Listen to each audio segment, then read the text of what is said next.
15 साल के बच्चे को ऊपर अंग्रेजी कोर्ट में केस चल रहा था। तब अंग्रेजी जज ने पूछा कि बच्चे, तुम्हारा नाम क्या है? बच्चे ने बताया, मेरा नाम आजाद है। तो पूछा गया, तुम्हारे पिता का क्या नाम है? तो बच्चे ने बताया, आजादी हमारे पिता का नाम है। पुनः पूछा गया उस बच्चे से कि तुम्हारा निवास स्थान कहाँ है? तो उस बच्चे ने बताया, मेरा निवास स्थान जेल है। तब अंग्रेजी जज था, उसे गुस्सा आ गया और उसने उस बच्चे को 15 डंडे मारने का आदेश दे दिया। उसे बांधकर और बेरहमी से 15 डंडे मारे गए और हर एक डंडे पे वो बच्चा भारत माता की जय, भारत माता की जय बोलता था। मैं किसी और की नहीं, पंडित चंद्रशेखर आजाद की बात कर रहा हूं। जी हां, सन 1906 में पंडित सीताराम तिवारी और जगरानी देवी के घर में किलकारी गूंजी। उस किलकारी का कारण उनके घर में चंद्रशेखर तिवारी का जन्म था। एक बालक का जन्म हुआ जिसका नाम चंद्रशेखर तिवारी रखा गया और उस बालक को उनकी माताजी संस्कृत का विद्वान बनाना चाहती थी। क्योंकि ये ब्राह्मण वर्ग से थे, ब्राह्मणों का कार्य संस्कृत की विद्या लेकर और कर्म कांड कराना होता है। तो इनकी माता का भी यही ख्वाहिश थी कि मेरा बच्चा संस्कृत पढ़कर और कर्म कांड करेगा। लेकिन पंडित चंद्रशेखर आजाद को कुछ और ही मंजूर था और ये राइफल चलाना, निशानेबाजी लगाना, ये सब सीखने लगे और मात्र 14 से 15 साल की उम्र में सन 1920 में महात्मा गांधी के असहयोग आंदोलन में शामिल हो गए। लेकिन 1922 में जब चौरी चौरा कांड हुआ, तब महात्मा गांधी ने असहयोग आंदोलन को वापस ले लिया। क्योंकि असहयोग आंदोलन एक बहुत ही प्रभावकारी आंदोलन था अंग्रेजों के ऊपर। असहयोग आंदोलन अगर वापस न लिया गया होता तो ऐसा कहा जा सकता है कि असहयोग आंदोलन से हमारे देश को स्वतंत्रता मिल सकती थी। क्योंकि ये लोग हिंसा कर नहीं रहे थे और अंग्रेजों की औकात नहीं थी कि इन्हें किसी भी अनशन में, किसी भी कार्यक्रम में या कोई किसी भी चीज के बहिष्कार में बाधा डाले। ये लोग हर एक अंग्रेजी सामानों का बहिष्कार कर रहे थे। लेकिन बस समस्या इतनी हुई कि चौरी चौरा हत्याकांड हुआ और गांधी जी ने असहयोग आंदोलन वापस ले लिया।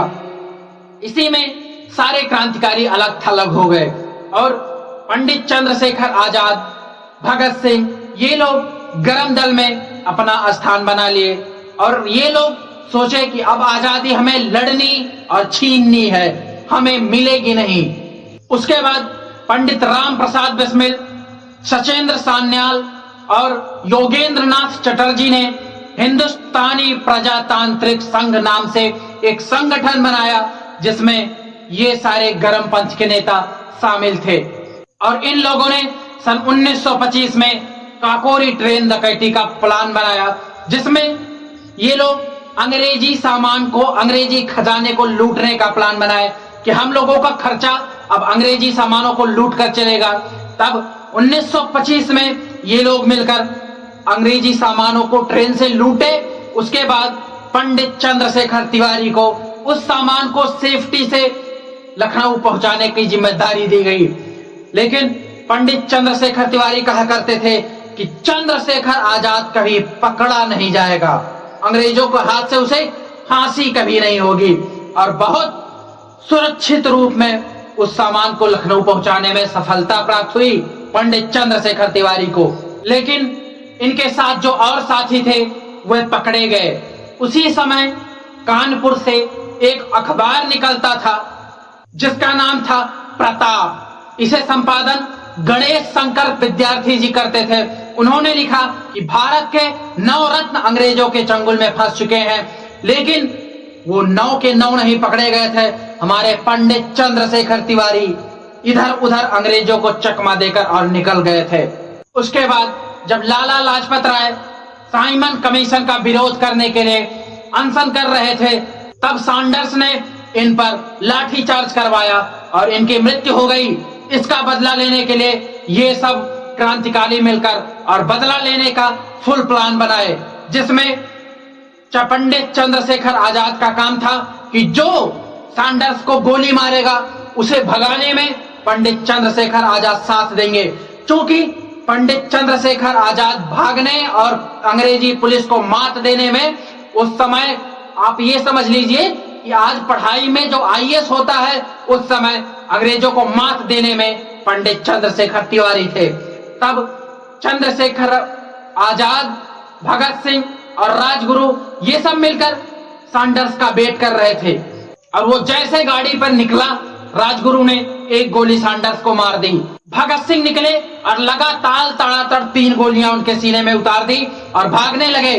तब पंडित चंद्रशेखर तिवारी ने पीछे से आ रहे पुलिस को बैकअप दिया, मतलब उन लोगों से लोहा लिया, और भगत सिंह, राजगुरु ये सब भागने में सफल रहे। पंडित चंद्रशेखर तिवारी के घर की स्थिति बहुत दयनीय थी। आर्थिक स्थिति इतनी गिर रही थी कि लोगों को खाने का पैसा नहीं था। तब उस संघ के लोगों ने, जिस संघ में पंडित चंद्रशेखर तिवारी थे, उस संघ के लोगों ने कहा कि इसी जो हम लोग लूट कर खजाने लाए हैं, इसी में से कुछ आप अपने घर में भेज दीजिए। तब पंडित चंद्रशेखर तिवारी ने बड़े गर्व के साथ कहा कि अगर हमारी आजादी में हमारे घर वाले बाधा डाल रहे हैं, तो जाकर हमारे घर वालों को गोली मार दो। और वो लोग अपनी बलिदानी भारत देश की आजादी के लिए देने के लिए तैयार हैं। ये जुनून जज्बा था हमारे पंडित चंद्रशेखर तिवारी का। तब आज हम लोग स्वतंत्र भारत में विचरण कर रहे हैं। लेकिन गलती क्या हुई कि थोड़े दिन पहले पंडित चंद्रशेखर आजाद का उनके एक साथी से कुछ बहस हो गई थी, जिसके कारण वो पुलिस को बता दिया कि चंद्रशेखर आजाद इस समय अल्फ्रेड पार्क में बैठे हुए हैं। और पुलिस क्या, पूरी सेना चारों तरफ से अल्फ्रेड पार्क को घेर ली। लेकिन पंडित चंद्रशेखर तिवारी ने अपने साथियों से कहा, मैं कवरिंग फायरिंग देता हूं, तुम लोग भाग कर निकलो और बाद में मैं देख लेता हूं। लेकिन उनके साथी तो निकल गए, बाद में हमारे पंडित चंद्रशेखर आजाद नहीं निकल पाए। उसके बाद जब उन्होंने सोचा कि अब हमारे राइफल में लास्ट गोली बची है, अब मैं अंग्रेजों के सामने पकड़ा जाऊंगा, तब पंडित चंद्रशेखर को वो बात याद आई कि हम दुश्मन की गोलियों का सामना करेंगे, हम आजाद हैं, आजाद ही रहेंगे। और लास्ट गोली खुद पर चलाकर अपने प्राणों को न्यौछावर कर दिया भारत के नाम। इसलिए मैं प्रणाम करता हूं ऐसे सूरवीर को, जिसने अपने परिवार का मोल नहीं रखा इस भारत देश की आजादी के लिए। जिस भारत देश में आज हम स्वतंत्र रूप से विचरण कर रहे हैं, जो मन में आ रहा है बोल रहे हैं, वीडियो बना रहे हैं और प्रचलित कर रहे हैं, प्रसारित कर रहे हैं। इतनी स्वतंत्रता उस समय नहीं थी। आप सोचिए एक बार, ये इतना चकमा देते थे अंग्रेजों को कि अंग्रेज पता नहीं चलता था कि आज कहां हैं, कल कहां रहेंगे, परसों कहां रहेंगे। मिलते हैं अगले वीडियो में, तब तक के लिए जय हिंद।